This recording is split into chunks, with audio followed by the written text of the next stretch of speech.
Abramos as nossas Bíblias. Carta do apóstolo Pedro, primeira carta, capítulo 2, verso 9.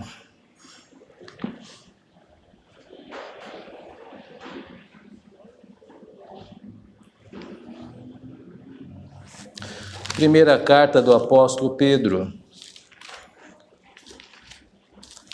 capítulo 2, verso 9.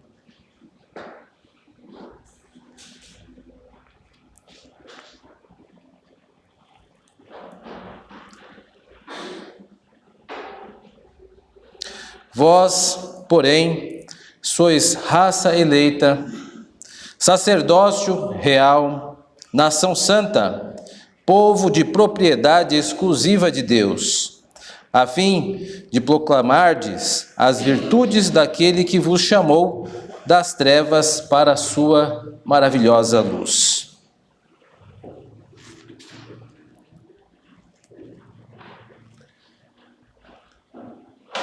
Podemos cultuar a Deus quando quisermos?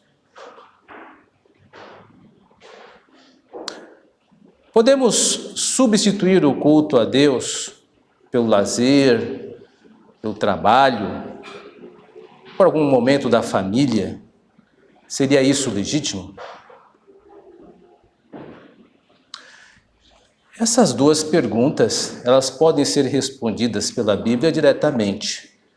Mas acredito que mais útil para nós, como povo de Deus, é olharmos para o pensamento que está por detrás destas duas perguntas. Ele que deve nos preocupar mais. O pensamento que está por detrás destas duas perguntas é a ideia de que o culto é uma propriedade privada. O culto é meu, ou o culto é seu. Este é um pensamento preocupante, porque a Bíblia não apoia esse tipo de pensamento. Esse pensamento, ele tem dois tipos de erro.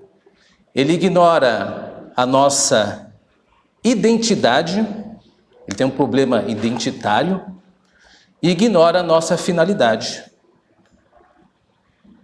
Por isso, esta noite, nós vamos entender, à luz das Escrituras Sagradas, como o culto ele é caro para nós nestes dois itens, tanto pela nossa identidade quanto pela nossa finalidade de estarmos aqui. O culto é essencial para estas duas coisas. Por isso, nós vamos primeiro olhar mais uma vez esse texto que nós acabamos de ler, que eu convido que você observe de novo.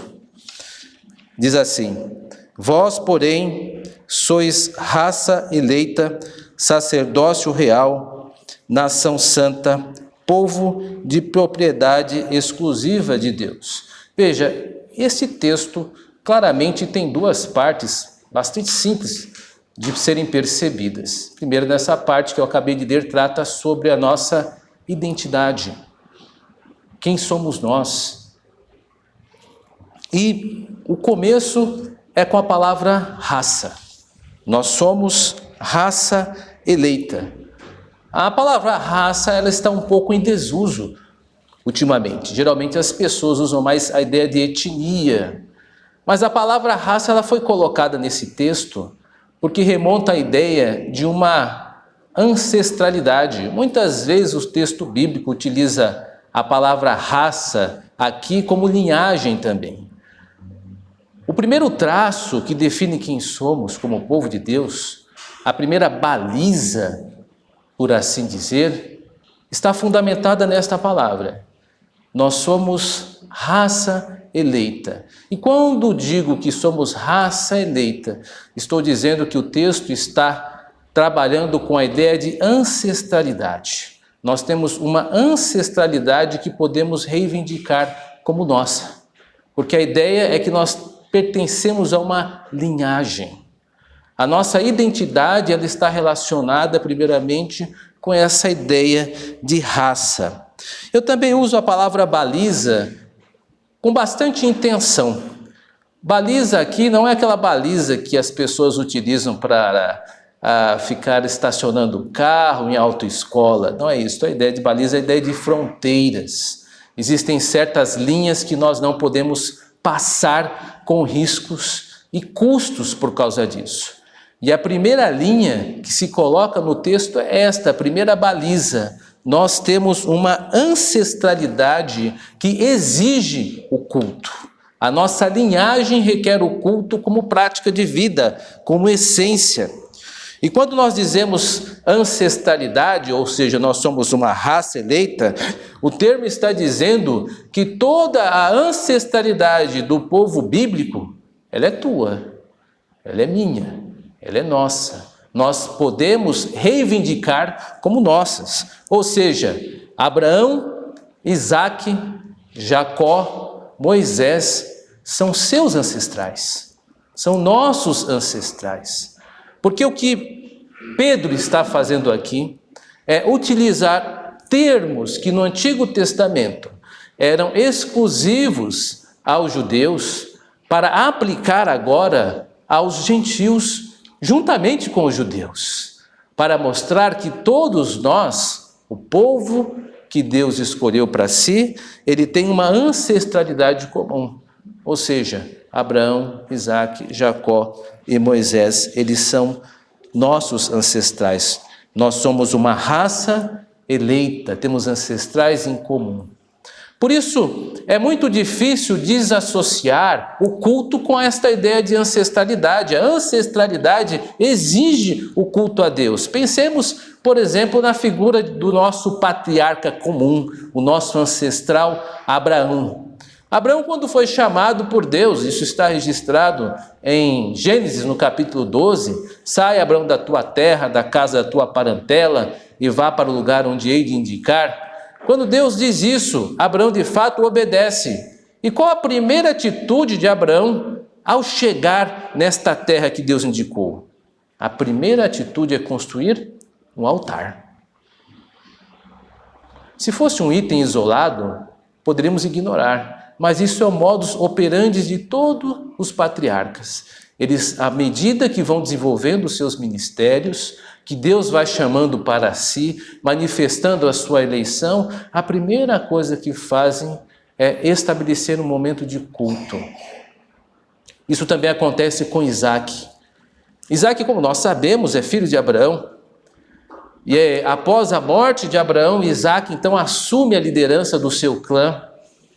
Mas Isaque até então, ele não tinha muita experiência com Deus. Entretanto, quando os filisteus começam a provocar problemas para Isaque, colocando terras em cima dos seus poços, e vocês sabem que é um lugar muito árido, a região onde Deus separou para Abraão e Isaque, os poços eram importantíssimos, mas os filisteus já começavam a manifestar-se contra o povo de Israel e começou a tampar os poços que Isaque ia cavando. Mas em determinado momento, eles param de fazer isso. E Isaque então entende que aquele local onde os filisteus haviam deixado em paz era o local que Deus estabeleceu para ele continuar desenvolvendo o seu clã.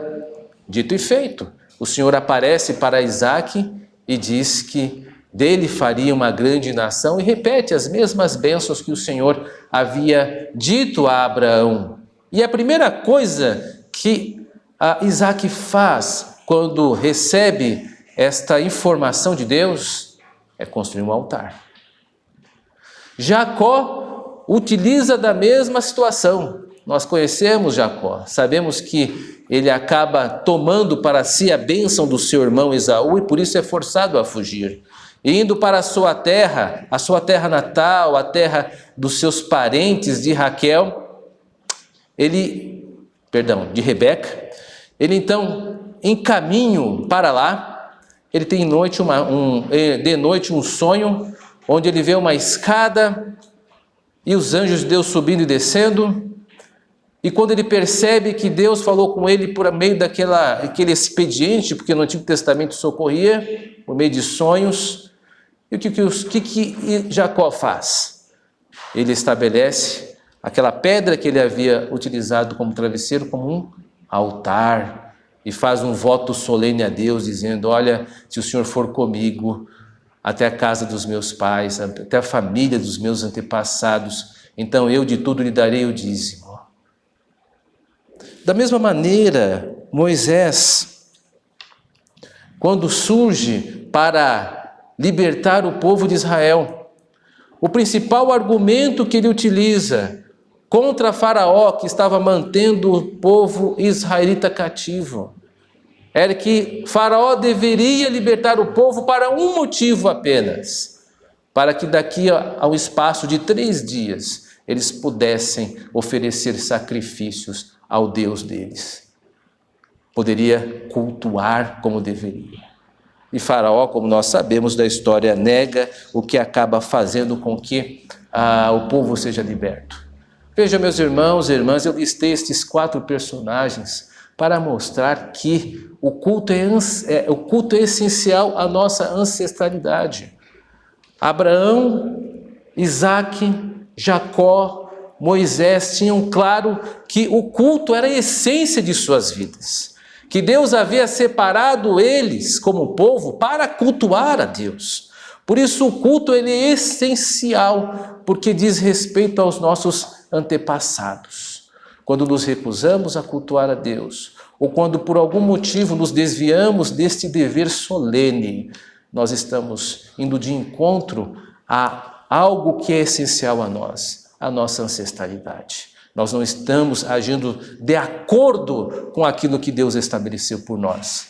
Nós não estamos seguindo os passos de Abraão, o nosso pai. Nós não estamos seguindo os passos de Isaque, o nosso pai. Nós não estamos seguindo os passos de Jacó, o nosso pai. Nem tampouco de Moisés. Nós estamos indo de encontro àquilo que foi proposto e estabelecido. Por isso nós não podemos deixar de cultuar, porque o culto, como eu demonstrei, é o coração da nossa identidade, da nossa ancestralidade. Os nossos ancestrais o faziam. Por isso, nós não podemos abandonar o culto a Deus. Não faz sentido, é contra a nossa essência. Mas o texto continua.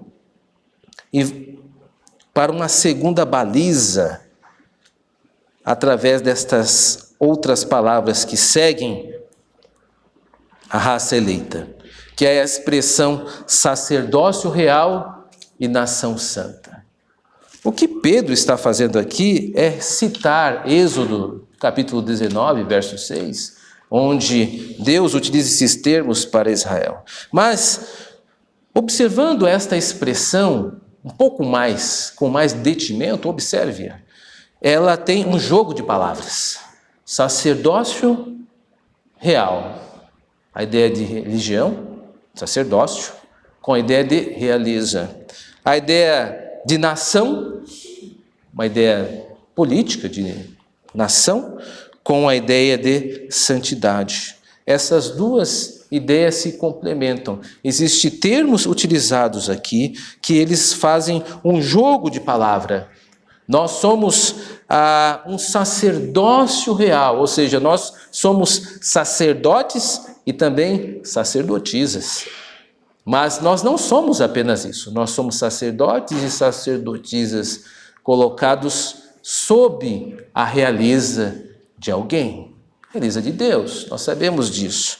Nós somos uma nação, nós somos um grupo de pessoas que estão ligadas uma com as outras, existem laços que nos unem, e não são laços sanguíneos necessariamente, uma vez que, por exemplo, eu estou me dirigindo a brasileiros e brasileiras, pessoas estas que não têm só laços sanguíneos, mas são laços de língua, de cultura, de uma história em comum, um território comum. Nós somos uma nação, a nação brasileira. Mas o texto está se reportando aqui que nós, além disso, e agora eu me refiro aos cristãos e cristãs, nós somos uma nação santa. Nós somos pessoas que se reúnem, que estão juntas em prol da santidade.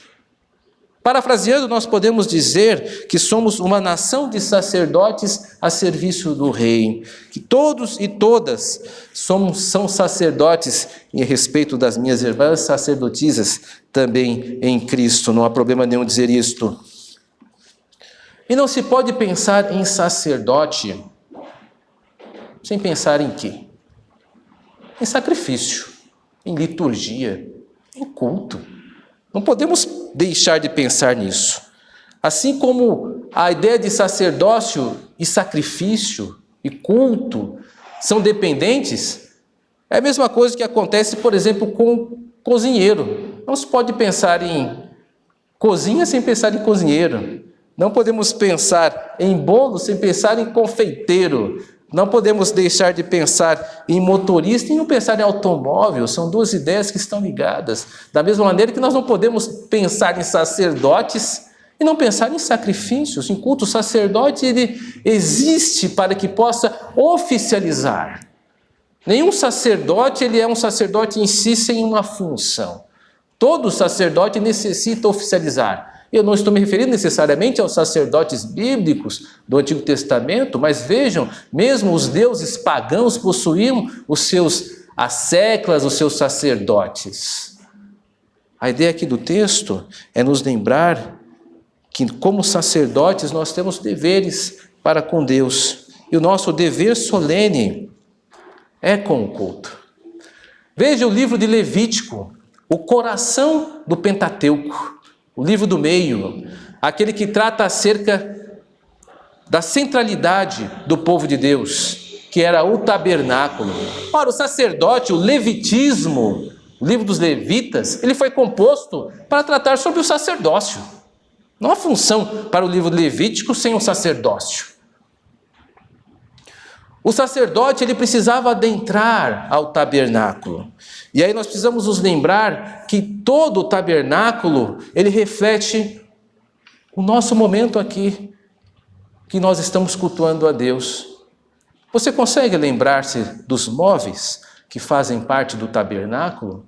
Vamos fazer este exercício. O que ocorria? Como era o culto no Antigo Testamento que envolvia estes sacrifícios e os sacerdotes? Primeiro existia uma convocação solene, ou seja, Israel recebia uma convocação solene para que no sábado se congregasse, guardasse e o santificasse para o Senhor.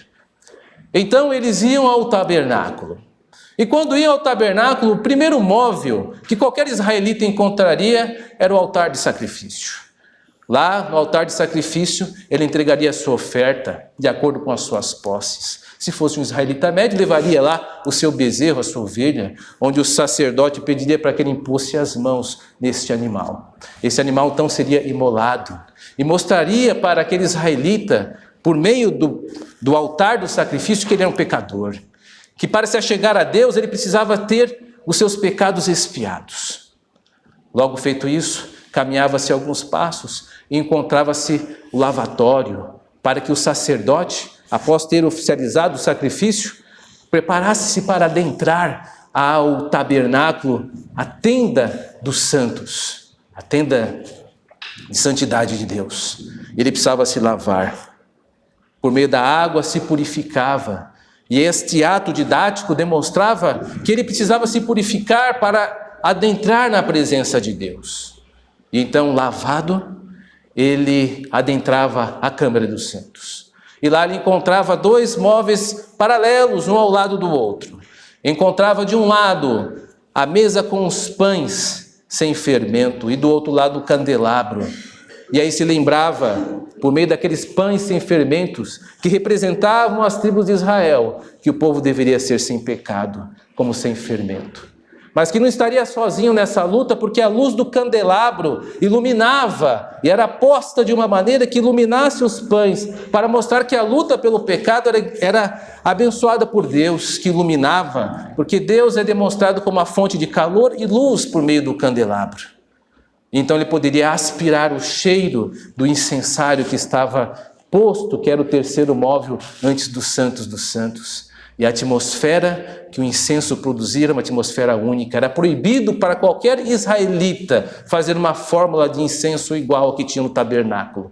Porque o sacerdote precisava entrar na Câmara dos Santos e saber que estava num ambiente totalmente diferente. Posto isso, havia o último lugar, o último recinto, que adentrava-se uma vez por ano. E o sumo sacerdote adentrava lá, onde estava a Arca da Aliança, também chamada de Arca do Testemunho. Porque nesta arca estava as tábuas dos 10 mandamentos, para mostrar que o povo era dirigido por Deus pela sua palavra. Sobre a arca estava o propiciatório. Uma vez por ano o sumo sacerdote adentrava para ali aspergir o sangue do cordeiro. Meus irmãos, o nosso culto, o culto que nós estamos celebrando aqui, ele se parece muito com este momento. Porque se você observar, todos nós estamos aqui por um único momento, porque nós fomos convocados para esta reunião solene. Por isso que o nosso culto é chamado culto solene, em memória ao chamado solene. E quando nós adentramos este espaço, nesse momento ímpar que Deus separou para cada um de nós, nós estamos dizendo, sim, Senhor, nós estamos aqui. Estamos aqui para oferecer ao Senhor o nosso culto. Então nós ouvimos a palavra de Deus sendo lida. Não é por acaso que toda a liturgia inicia-se com texto bíblico, convocando-nos para a adoração. Então nós celebramos, com a palavra de Deus nós ouvimos, e aí nós então entoamos orações cantadas ao Senhor. Mas aí a liturgia progride, e nós precisamos então lembrar-nos que somos pecadores e pecadoras. E é por isso que todo culto nós pedimos perdão pelos nossos pecados. Dominicalmente, para que nos lembremos de quem nós somos e como precisamos de purificação. Purificados então por esse momento, por Deus nos lembrar que somos pecadores e também nos lembrar que está disponível o perdão de Cristo. O culto então continua e nós podemos celebrar a grande generosidade de Deus com cânticos congregacionais pelo Senhor ter nos purificado os pecados. E aí nós continuamos avançando no culto. Então adentramos a Câmara Santos dos Santos, onde o testemunho será pregado e nós poderemos ouvir a direção do Espírito Santo que dirige o seu povo. Toda a liturgia presbiteriana, ela é fundada num olhar sobre o Antigo Testamento. Não apenas isso, mas também pela celebração da ceia e do sacramento do Senhor, que ocorre no culto. Meus irmãos e irmãs, não existe a ideia de sacerdote sem sacrifício. Nós somos uma nação sacerdotal. Nós estamos aqui porque o Senhor nos chamou e estamos agora exercitando esse culto porque é o nosso dever.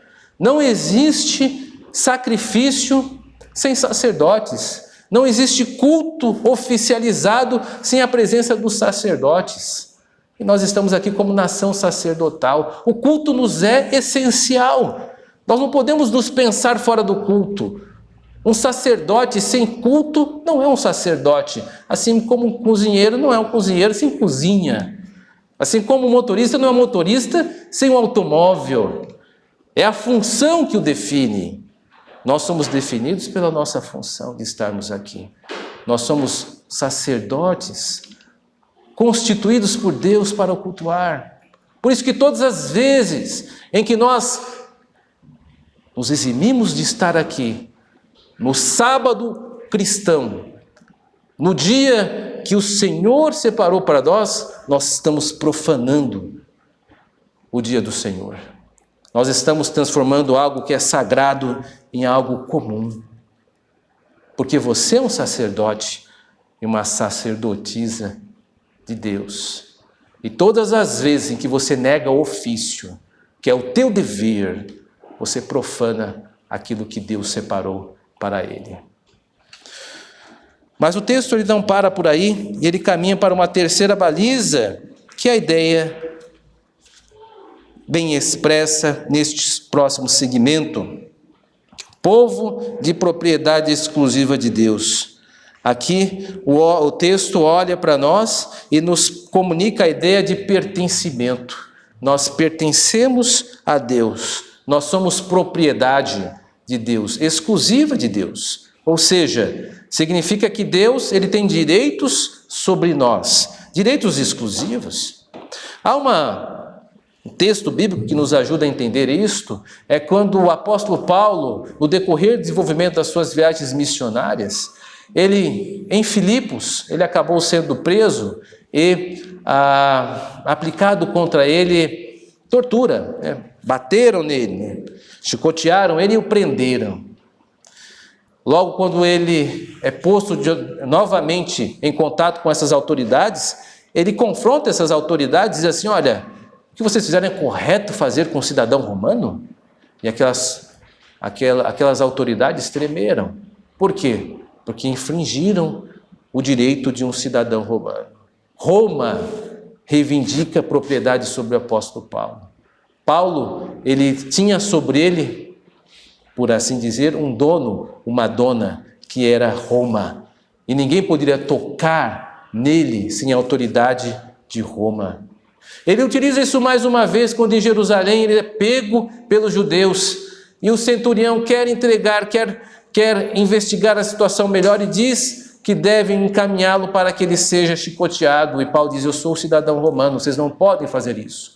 Então as autoridades param e não dão prosseguimento ao que queriam, porque Roma foi reivindicada como dona da sua cidadania. Quanto mais nós, meus irmãos e irmãs, não devemos fazer-nos tremer, porque todos nós aqui temos uma cidadania celestial.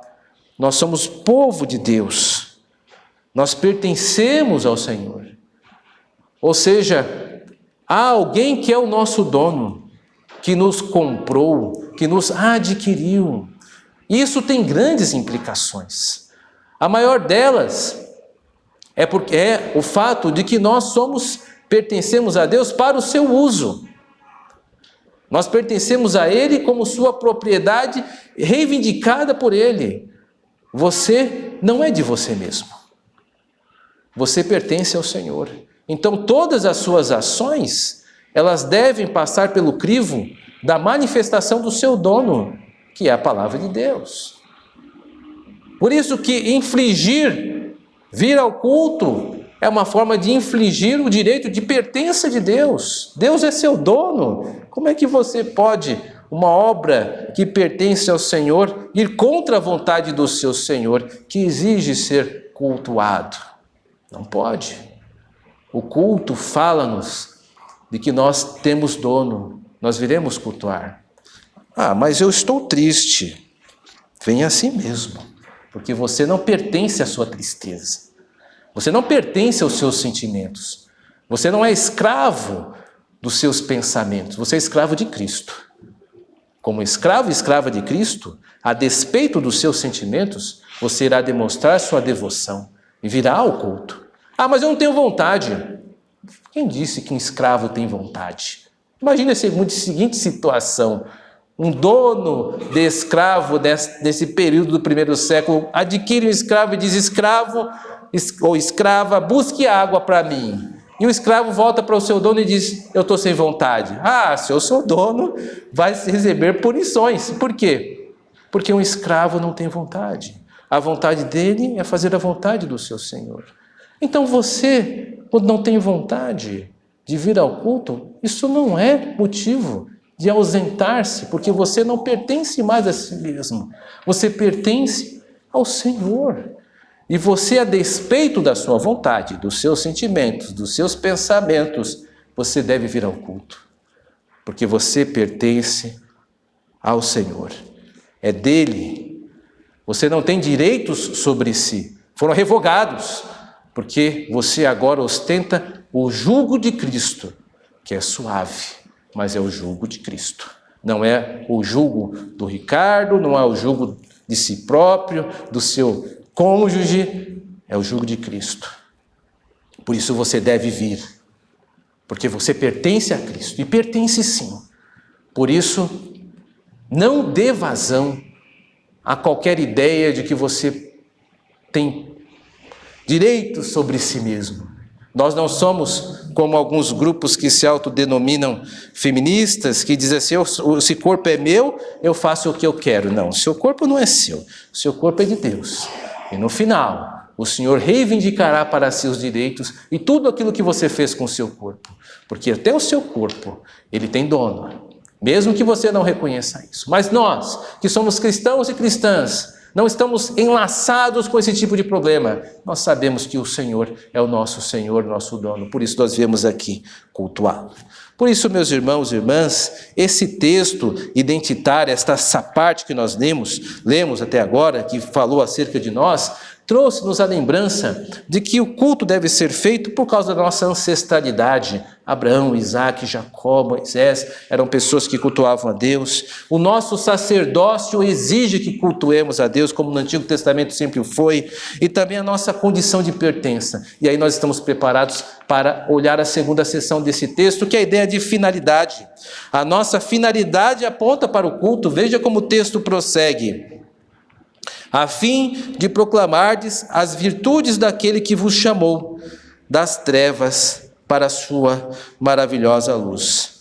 Qual é a nossa finalidade? Quanto povo de Deus, qual é a nossa finalidade? Minha finalidade é, se eu sou um jovem ou uma jovem, é estudar, fazer faculdade, conseguir um trabalho, casar, ter filhos e morrer. Talvez você tenha descrito a sua trajetória de vida, mas a sua finalidade, segundo a Bíblia, não é essa.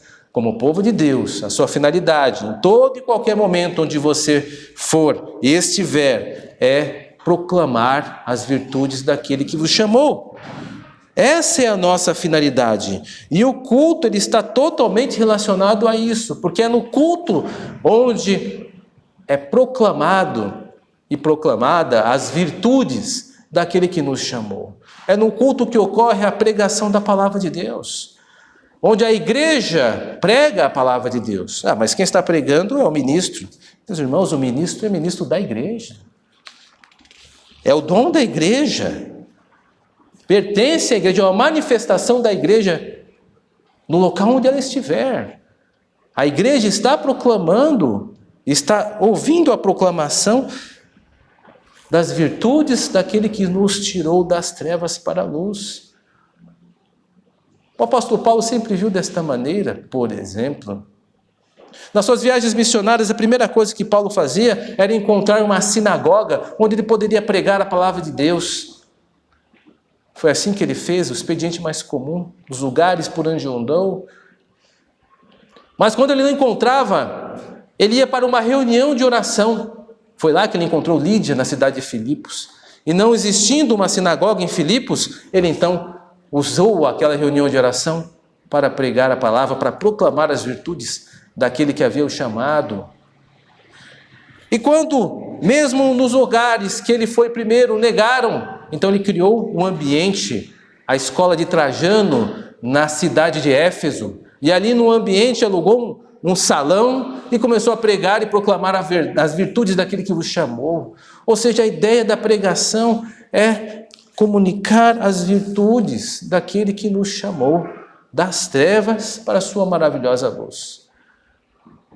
O culto é a proclamação de Cristo, a qual você faz parte desta proclamação, por ser atingido, por ela ser edificado, exortado ou consolado. Por isso o culto, ele é a nossa finalidade de vida também. É aqui onde a palavra de Deus será proclamada com maior intensidade. É aqui onde o trono de Cristo está para poder expressar a sua vontade e direção a este mundo. Emociona-me sempre ao pensar nisso e lembrar das palavras do livro de literatura de Moby Dick, onde descreve que se o mundo é um navio, o púlpito é a proa dele, ou seja, é o púlpito que dirige o mundo.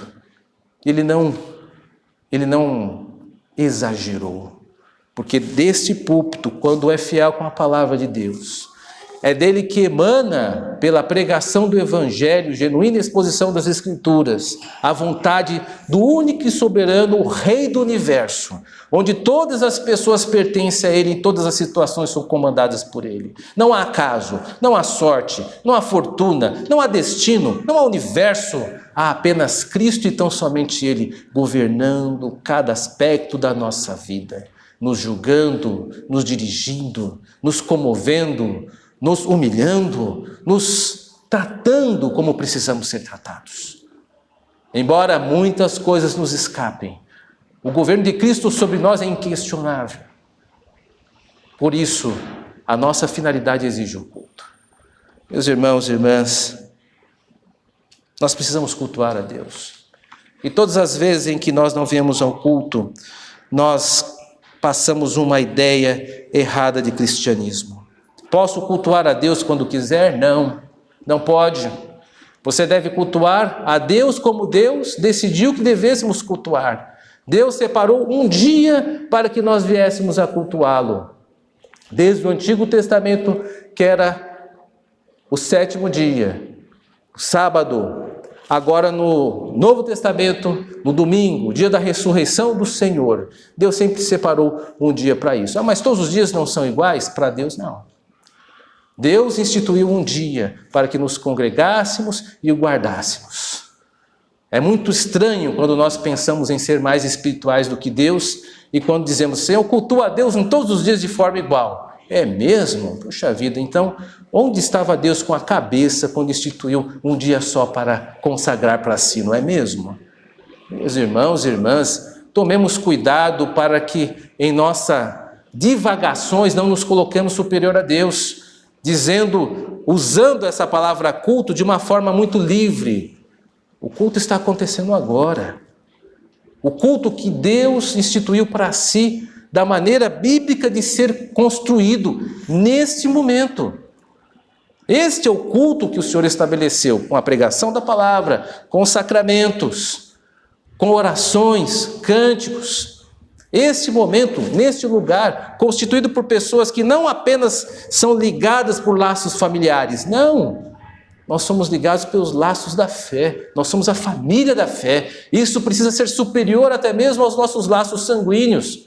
Porque meu irmão e minha irmã são aqueles que fazem a vontade de Jesus Cristo, nosso Pai, nosso Deus. Aliás, o culto, ele é um fenômeno social, meus irmãos e irmãs. Não é algo privado, é algo que pertence a nós quanto igreja. Não é algo que eu uso e faço uso de como eu quero fazer. Tomemos cuidado. O Senhor estabeleceu algumas exceções para que, caso o sábado não pudesse ser guardado. Nós conhecemos bem a história quando os fariseus estavam falando da guarda do sábado e o Senhor falou acerca do boi que caiu um buraco. Nós entendemos que as exceções que podem nos fazer perder parte do dia do Senhor seriam obras de misericórdia, obras de necessidade, obras religiosas. Por exemplo, eu estou trabalhando no dia do Senhor agora, é um trabalho, mas compreende o sábado cristão ter tipo de trabalho religioso. A misericórdia, por vezes, temos que socorrer alguém com seu acidente, e alguém tem que ser socorrido no dia do Senhor, não há mal nenhum nós socorrermos. Assim também como às vezes a necessidade bate à porta e a pessoa precisa trabalhar. O Senhor compreende essas exceções, mas é sempre muito estranho e o indicativo de sinal amarelo quando parece que essas exceções estão se transformando em regra. Cuidado, porque o nosso coração ele é enganoso. E a primeira pessoa que ele engana é você mesmo. Se você não sente falta do culto, se você falta ao culto como se faltasse a qualquer coisa, eu acho que há alguma coisa errada com a sua vida cristã. E me preocupa muito, meu irmão e minha irmã, quando o ausentar-se do culto não lhe traz lágrimas nos olhos, não lhe traz frustração, não lhe traz tristeza. Porque aonde mais os nossos corações encontrariam contentamento debaixo desse céu, senão aqui? É aqui onde o Senhor sarará as nossas feridas. É aqui onde o Senhor irá nos dirigir. É aqui onde o Senhor irá nos consolar. Ele estabeleceu você e eu, como família da fé, para que por meio de nós, membros do seu corpo, enquanto ele é o cabeça, crescêssemos em auxílio mútuo um ao outro. Quando você falta, você recusa me dar o auxílio que eu preciso. e você profana o dia do Senhor? Será que isso não pesa no teu coração, na tua mente? Se não pesa, meu irmão e irmã, tome cuidado. Cuidado quando as exceções se tornam regra.